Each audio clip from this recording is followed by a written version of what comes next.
Hello friends, तेरे इश्क में को डायरेक्ट किया है आनंद एल राय ने और उसमें स्टार्स हैं धनुष और कीर्ति सेनन। आनंद राय की आखिरी फिल्म जो मुझे वाकई अच्छी लगी थी वो थी तनु वेड्स मनु रिटर्न्स, 2015 में आई थी। और इसके बाद की जो इन्होंने फिल्में बनाई हैं अतरंगी रे, रक्षाबंधन वगैरह, वो मुझे कुछ खास पसंद नहीं आई थी। और उनका ग्राफ अगर देखा जाए तो वो काफ़ी नीचे की तरफ जा रहा है। I think he has lost touch. Anyways, इस फिल्म की बात करते हैं। इसका जब ट्रेलर मैंने पहली बार देखा था उसी समय मुझे ये फिल्म बिल्कुल पसंद नहीं आई थी। एक एजी रोमांस और डार्क किस्म का रोमांस दिखाने की कोशिश की गई थी, ट्रेलर में ऐसा लग रहा था।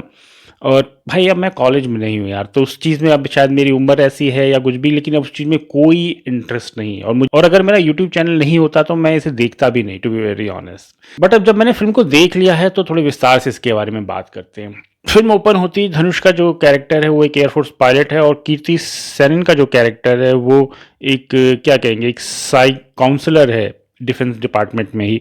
और वो उसको ढूंढ रही है और जब दोनों आमने सामने आते हैं तो उसके बाद फिल्म फ्लैशबैक में जाती है और उनके पास्ट को। और जो पास्ट है वो एकदम एक टिपिकल कॉलेज रोमांस है जिसको आपने हज़ारों हज़ारों बार हिंदी सिनेमा में देखा है। तो उस हिसाब से जो फर्स्ट हाफ है बिल्कुल एक एवरेज सा है, कुछ भी अच्छा नहीं है।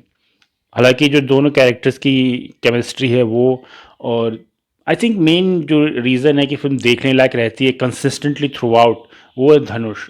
धनुष यार बहुत ही लाइकेबल है, और इवन दो उसका तमिल एक्सेंट आता है बीच में, बट इतना कमाल कैरेक्टर है कि वो फिल्म को बहुत ही ग्राउंडेड रखता है। वो उसकी मेरे ख्याल से उसकी पावर है कि वो फिल्मी हीरो नहीं लगता। जैसे हॉलीवुड में टॉम हैंक्स हैं, उस तरह का कैरेक्टर वो मुझे लगता है कि बहुत ही ग्राउंडेबल, बहुत ही रिलेटेबल लगता है, आम आम लगता है बहुत ही, इन अ वेरी स्पेशल वे। और कीर्ति सेनन की परफॉर्मेंस ठीक ठाक है, but to be very honest वो बिल्कुल उसको देख के लग नहीं रहा था कि वो कॉलेज में पढ़ने वाली लड़की है। वो बिल्कुल आउट ऑफ प्लेस लग रही थी। अगर आप थोड़ा सा भी ध्यान दें और थोड़ी सी भी क्रिटिकल निगाहों से देखें तो वो ऐसा लग नहीं रहा था कि वो कॉलेज की लड़की है। To be very honest, film considerably better दिखती है सेकेंड हाफ में, और खासकर जब वो दोनों एयरफोर्स स्टेशन में हैं और जो उन दोनों के बीच के कुछ जो सीन्स हैं काफ़ी जेन्युइनली मूविंग थे। वो सीन्स आप मतलब थोड़े आंखें छलक जाएंगी आपको।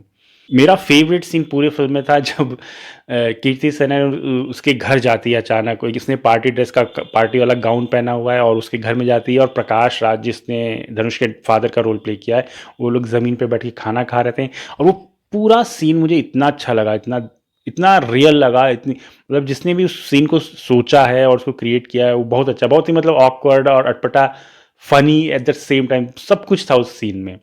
बट हियर्स द थिंग, इस फिल्म में ऐसी बहुत सारे सीन्स हैं जो कि आपको बहुत ही, जैसे मैंने बताया, जेन्युइनली मूविंग हैं और बहुत ही अच्छे से क्रिएट किए गए हैं। बट होता ये है कि जैसे ये वाला पहले वाला सीन जो मैंने बताया कृति सेना वाला, उसके बाद तुरंत एक गाना होता है। और गाने से आपको क्या होता है कि तुरंत जो आपका इल्यूजन है कि आप फिल्म देखने हैं और आपने इतनी रियलिस्टिक बनाने की कोशिश की, इतना ग्राउंडेड रखने की कोशिश की है, वो तुरंत धूमिल हो जाता है तुरंत जब एक फिल्मी गाना आप उस बीच में डाल देते हैं। और गाने भी यार, टू बी वेरी ऑनेस्ट, इस फिल्म में कोई भी मेमोरेबल गाना नहीं है। रहमान का म्यूज़िक है, और वो मुझे रहमान का म्यूज़िक है तब पता चला जब मैंने लास्ट में जब कास्टिंग देखी, उसमें लिख के आया कि A R Rahman musical.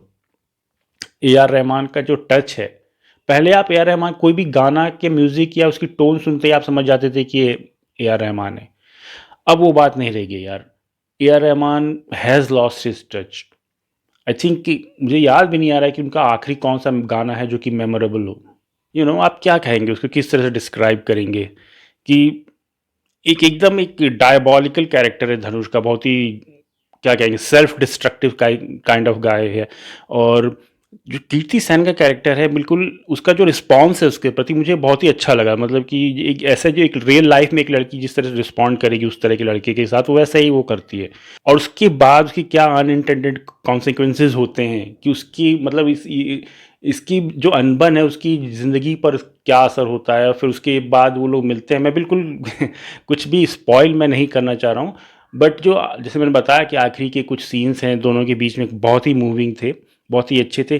But उसके बावजूद भी फ़िल्म उतनी कमाल की नहीं बन पाई, इसका इम्पैक्ट इतना ज़्यादा अच्छा नहीं हो पाया है। और उसका कारण है इसका जो फला स्क्रीन प्ले है, एकदम ड्रैग करता है भाई। फ़िल्म में ज़बरदस्ती के गाने डाले गए हैं।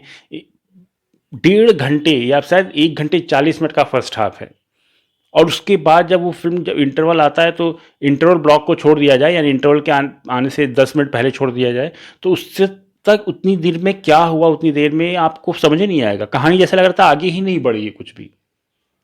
इसका जो स्क्रीन प्ले है बहुत ही झाटू है, और उसमें गाने नहीं डालने चाहिए यार। गानों का फैशन अब चला गया, गाने उन्हें हटा देने चाहिए हिंदी फिल्मों से।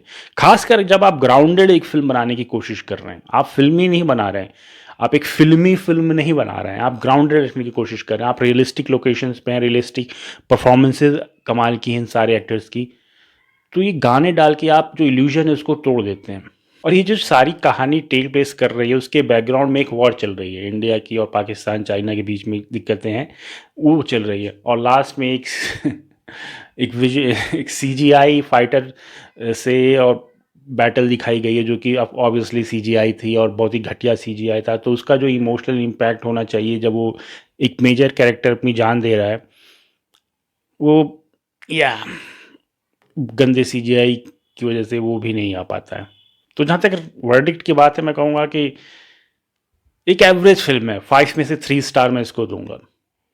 वन टाइम वॉच है, अगर आप देखना चाहें तो धनुष के लिए आप एक फिल्म देख सकते हैं। धनुष की परफॉर्मेंसेज थ्रू आउट, उसकी जो डायलॉग्स हैं, उसकी डायलॉग्स डिलीवरी भी मुझे काफ़ी पसंद आई। और फिल्म की जो मेन प्रॉब्लम वही है, स्क्रीन प्ले है, एक dragging screen play, pacing issues हैं बहुत ज़्यादा। फिल्म अपनी ही ज़रूरत से ज़्यादा लंबी है, 2 घंटे 47 मिनट इसका रन टाइम है, और आप फील करते हैं वो चीज़ें, इवन दो कि कुछ अच्छे मोमेंट है फिल्म में, लेकिन इतनी ज़्यादा ड्रैग करती है फिल्म की आप इंटरेस्ट लूज़ कर जाएंगे। और मेरे ख्याल से काफ़ी लोग इंटरेस्ट लूज़ कर गए थे, मैं जिस थिएटर में था वहाँ पे। तो दैट्स इट, तेरे इश्क में। अगर आपने फिल्म देखी है तो आपको कैसी लगी मुझे कमेंट सेक्शन में लिख के ज़रूर बताइए, और ऐसे और मूवी रिव्यूज़ के लिए मेरे चैनल को सब्सक्राइब करिए। बाय।